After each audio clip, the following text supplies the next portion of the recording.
各位親友、各位朋友，你哋好，我係 Anson 思進同會 Carrie 嘉怡。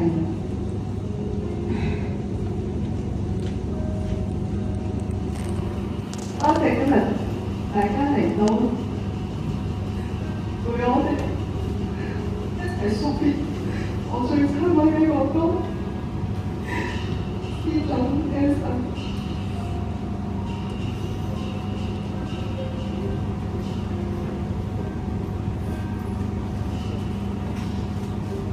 哥哥嘅一生咧，其實都唔係轟轟烈烈嘅，但係咧，佢哋身邊每一個人，大家嘅關心同埋溫暖，佢其實係一個暖男嚟嘅，而且佢都係總係一個默默付出而又善良嘅人，又唔會多講閒言閒語，但佢會用行動去關心每一個我哋，亦都好守護家人嘅。佢嘅體貼、佢嘅責任感，仲有佢嘅風趣，都係我哋所有珍貴嘅回憶。喺我印象中咧，我呢位哥哥一直喺我身邊咧，係好十足咁嘅支持同埋包容我同我細佬嘅。無論我哋生活順境或者逆境，佢嘅心裏面一定係會支持我哋，由細到大。佢係從來都唔會同我哋爭玩具玩，佢只會係好無私咁樣付出俾我同埋細佬妹。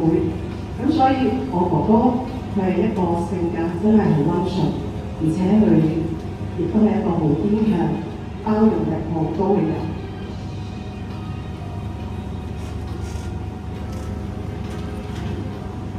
喺佢同我一齊相處嘅日子裏面，其實係好平凡。但係亦都好踏實。我哋兩兄妹嘅內心其實喺呢段時間感覺到係好幸福，而且我喺呢段照顧佢嘅時間亦都感受到佢嘅智慧、佢嘅情商、佢嘅 EQ 都係好高。尤其是佢對小動物，佢自己有兩隻好中意、好愛戀，同埋我屋企有3隻小毛孩，都會顯現到佢好有愛心嘅一面。Anson 咧由細到大都好中意音樂，大家都知，又好中意唱歌。佢嗰個投入同埋真誠咧，都係會感動到我身邊每一個人。每一首其實佢唱嘅歌咧，都係載住佢嘅情感同埋記憶。如今咧，都係成為我哋心中最珍貴嘅旋律。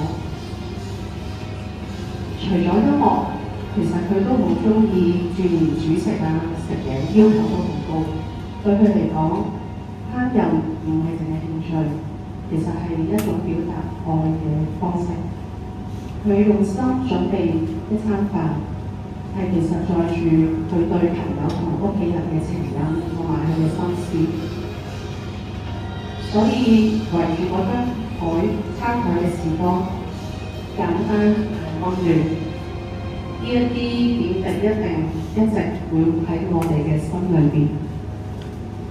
阿哥，多謝你為我煮嘅肉餅、蒸肉餅。今日我哋會帶嚟不捨嚟到呢度，但係亦都同時要帶住感恩，感謝 Anson 曾經嚟過我哋嘅生命，同我哋一起走過呢段路。雖然佢依家係離開咗我哋，但係佢留下嘅愛同回憶都會一直陪伴住我哋，永遠都唔會消失。哥，願你喺另一個世界安息，繼續唱你中意嘅歌，做你中意嘅嘢 ，OK？ 冇痛苦，冇牽掛，我哋會好好生活，將你嗰份愛同埋善一齊走下去。所以哥，你永遠喺我心裏邊。愛你，好重，多謝大家。以下落嚟咧，我都想分享翻 Anson 曾經唱佢嘅歌啦。咁哥哥冇怕醜，可能獻醜一下，咁大家可以留意下熒光